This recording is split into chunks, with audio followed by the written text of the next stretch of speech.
All right, the Commonwealth of New California. I'm going to read to you the argument for the new Commonwealth of California. They have it's a confederation of counties who have come together. They have written a Declaration of Independence. I would love to read this Declaration of Independence. So if anyone has a copy of it, please send it to me. I'd love to read it. And they say they're going to be successful over other attempts at forming another state because they're following the United States Constitution.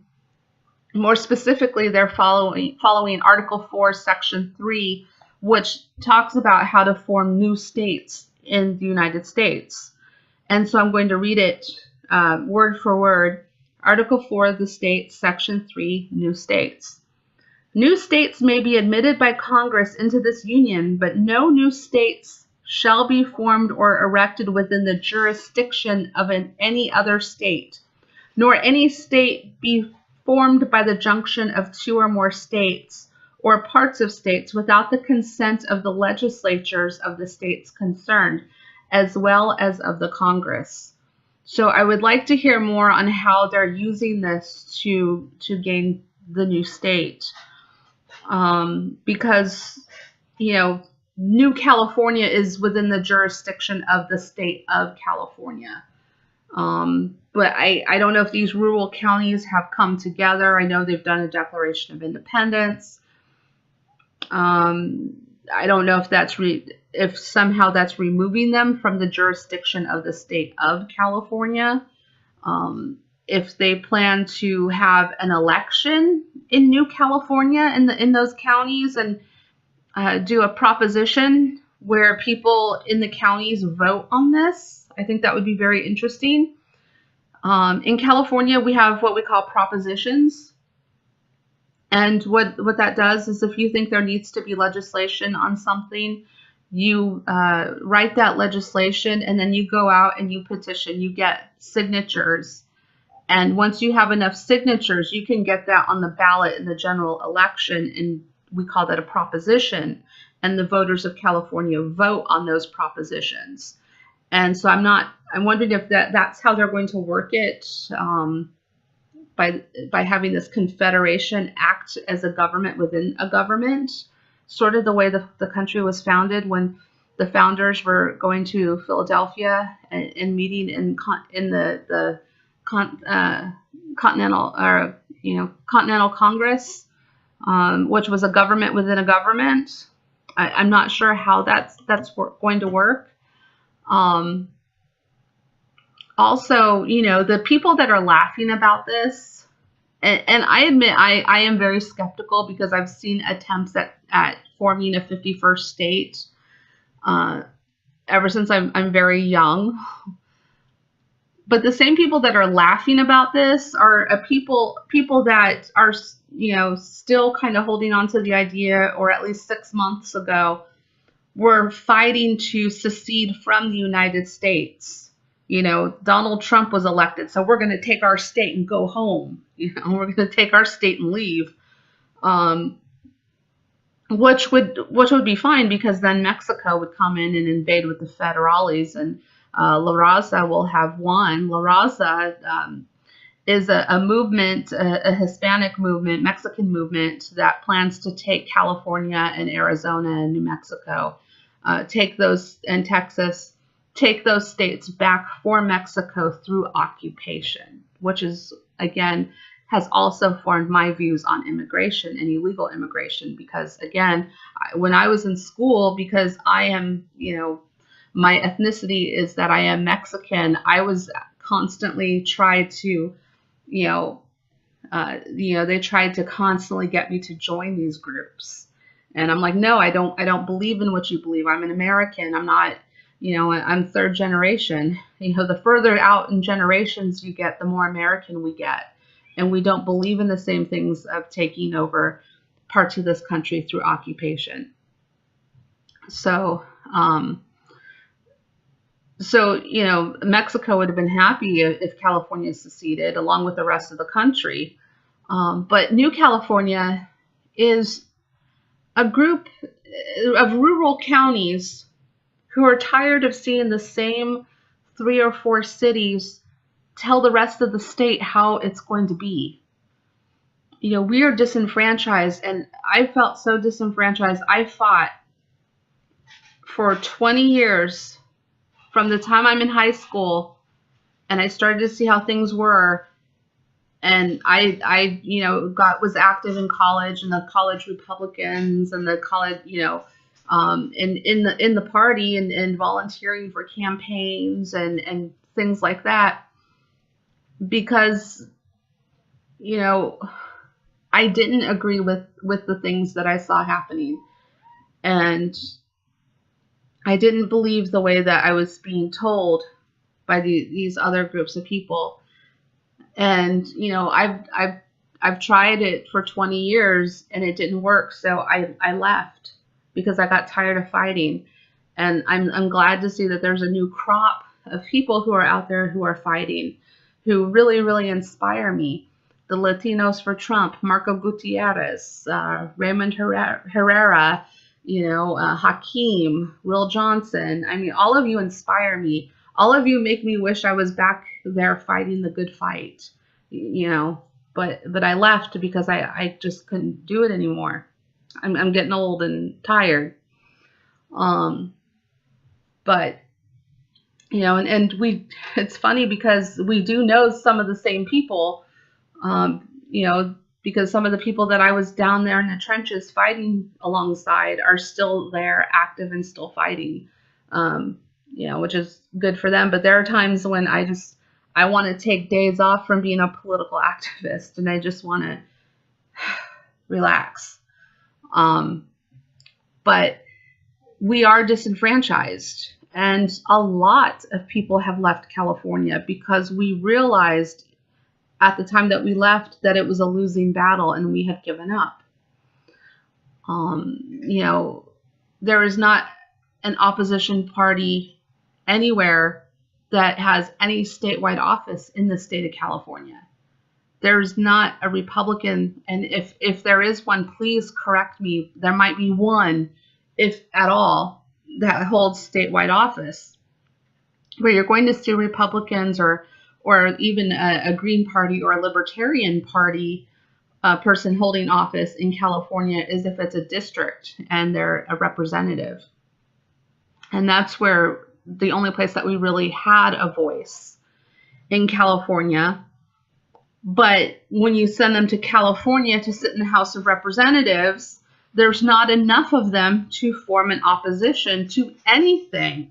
So you see ridiculous things like recreational marijuana being legalized, which I know, okay, there's an argument for it, but I'm sorry, I don't want to breathe marijuana smoke.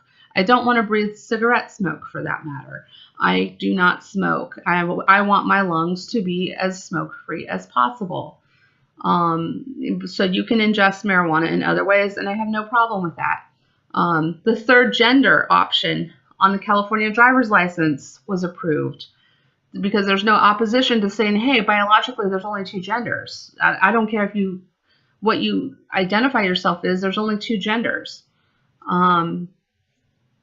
You can think of the most ridiculous legislation you can imagine. There could be a proposition put or a proposal by a Democrat that says that everyone in California has to be vegan, and it will pass in California. You see gun rights being taken away. You can't buy certain ammunitions. You see a lot of the restrictions on gun rights because there's no opposition to that in the state of California, because it's all a one-party system. So anything ridiculous, anything that was stripped away your rights that the Democrats do not agree with will pass in California because there's not enough of us fighting against it. And I don't see a way of fixing that other than a new California, a 51st state. They don't want to leave the country. They just want another state where they're going to have a voice in government, where they're going to be represented. 55 electoral college votes for California when only 4 cities determine how the entire state of California goes. I'm sorry, but that should not be a winner-take-all state when you only need 270 to be president of the United States, and 55 of those are coming from California, where California has issues, very big issues with voting in California. I've seen ballots that have been thrown out, like literally boxes of ballots from certain counties getting pitched into the rivers, military ballots getting thrown out. Anyone who is of an illegal who is not a citizen of this country, anyone who's here illegally, can go to the DMV and get an ID or get a driver's license, and they are automatically registered to vote at that moment. The DMV does not ask them what their citizenship is. They register people who are here illegally to vote, and they do go and vote in California. Why should that state, 55 electoral college votes, winner take all, go when there's so much hinky stuff happening in that state for votes? The ballots are in several different languages. So even if you don't read or write English or speak it, you can still go and vote, which I admit helps my grandmother. My grandmother doesn't read or write English, but my grandmother has been here since she was a child. She is a legal citizen, but my grandmother worked 2 and 3 jobs her entire life and did not have time to sit down and learn how to read and write English. She speaks English, a little funny. But she's also a voter, and she also voted for Donald Trump, by the way. But the Electoral College needs to be broken up, and it needs to be more representative of the state, of the diversity of the state, and realize that there is more than one point of view in the state of California. Unfortunately, the way that the Democrats keep winning in the state of California is the fact that they're able to successfully play identity politics. R doesn't stand for Republican. R stands for racist. I've heard that my entire life. It's old. It's not true, by the way, either. So they divide you up by race, and then they divide you up by social services. And everybody in California has a racket. Everyone in California is getting, I would say 90% of people living in California, 90% are existing off of some social government program funded by the taxpayers of California. And so when you have 90% of the people who are dependent upon Section 8 housing, food stamps, cash aid, Medicaid, when you have people that are living off the government, there is no incentive to change that government, especially when the people that are running are saying, well, we're going to give you more, and we're just going to keep taxing the shit out of these people over here. By the way, taxing the shit out of marijuana has not helped California out of its debt problems, by the way. But they tax the people that are working. The businesses have the highest tax rate in the country. And so businesses like me have left California because they can't afford to do business in California. So a lot of the jobs, if you're looking for a job, you're going to look to work in the government.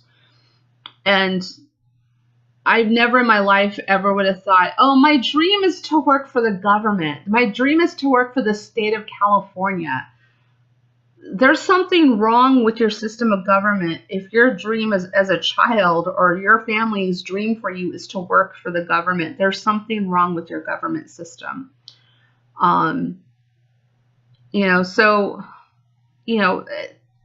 There's too many people that are living off the system. In fact, with the tax cuts, California wants to charge the businesses that surplus in tax relief that they're going to get. They want to charge these businesses a surplus to fund their social programs. Again, promising to those who will vote and keep them in office. And so you're never going to see the government change unless you see another state formed by the consent of those living in those rural counties, and those rural counties coming together in a confederation and forming their own government and saying, no, we're leaving. And if this happens, I have my doubts that it will happen. I still want more information. If this happens, I will be the first person to move back to California. I will leave where I am at now, and I will be the first person to go back to California. I still have a storage unit full of stuff in California. So, I mean, I have a foot in California and a foot in Virginia. And Virginia, it's going the way of California. And, nobody wants to hear the warnings that I have that, even if you're a Democrat, you should at least want one Republican to have statewide office. But nobody wants to hear the warnings that I have of California out here because it's so freaking partisan. I don't want to live in joke number 2. California is the biggest joke in the country. And, because of how liberal their social welfare programs are, that illegal immigrants can get public assistance. And it's so good that it attracts the homeless from other states to come into California. And they have what's called tent cities. And it's where these people erect tents and they live in like a commune. They're all homeless, but they're living off of the government assistance. And Sacramento, just less than a month ago, had a story out that they didn't know what to do because these homeless people were defecating and urinating and bathing in their drinking water. And their solution was, well, maybe we should pay to have porta potties put down here for them. Well, that's that, but still, if you go to San Francisco, people are defecating in the streets of San Francisco. You're finding needles in the bathrooms in San Francisco. Be careful where you sit. They have walls now that actually reflect the piss back onto the homeless people who are pissing on the walls. And the homeless people, if you don't give them money, they will throw their piss at you. I mean, they aggressively panhandle. And I'm speaking of San Francisco because I'm from Northern California. The urban areas leech off of the natural resources of California as well. And that's another reason why they would not want to see the rural areas form a different state, because they leech, they rob the rural areas of their natural resources. And water is a huge example of that. If you want to see a room of Californians go at each other, and you want to see the divide between Northern California and Southern California, regardless of party, bring up the water situation, and you will see people fighting, even of the same party. So again, this is a way to enfranchise people who do not have a voice in California. And we're not saying we want the whole state. Let the coastal and the urban areas, let them keep what they're doing. Let them keep their illegal immigrants. Let their illegal immigrants vote. Let them have a third, fourth, fifth, sixth gender on the ballot. Let them run their state the way they want to run their state. And leave us alone in the rural areas who just want to govern ourselves and to be left alone. That's all we wanted. We want to be left alone and have the ability to govern ourselves. And that's what the idea of New California is for us to live by the rule of the law, by the letter of the law, and to be left alone from people like Jerry Brown or Gray Out Davis. Or I mean, where I lived in Sacramento, on the ballot, on the general election ballot for mayor of my city, it was a Democrat versus a Democrat. There was no opposition person to vote for. And that's how it is in a lot of different places in California, that Republicans just won't even bother to run because they're not going to win. So you'll see a Democrat running against a Democrat. I mean, I don't know how people in much more common sense states would feel about that when you go to the ballot in a general election and it's the same party. I mean, it's a one-party system, and that's why you see California in the toilet. And that's why We need the Commonwealth of New California, and I wish it every success. And if you have any more information, I don't mind doing follow-up videos to this. So please keep me informed. Let me know what's happening out there, and I will do videos. I will also put out information on where people can donate money. I will also donate money. So whatever you need, I'm here, because I do want to go home. I'd like to go home, and this would allow me to go home. So anyway, thank you all for watching. Thank you for subscribing. If you like what I have to say, or if you don't like what I have to say, leave your comments below as you see fit. Unless it's a really bad personal attack, even if you don't agree with me, I will keep your comments up. I don't believe in censoring anyone's voice. But do subscribe to me, and share this video if you like what I have to say. And I'm out in 3, 2, 1.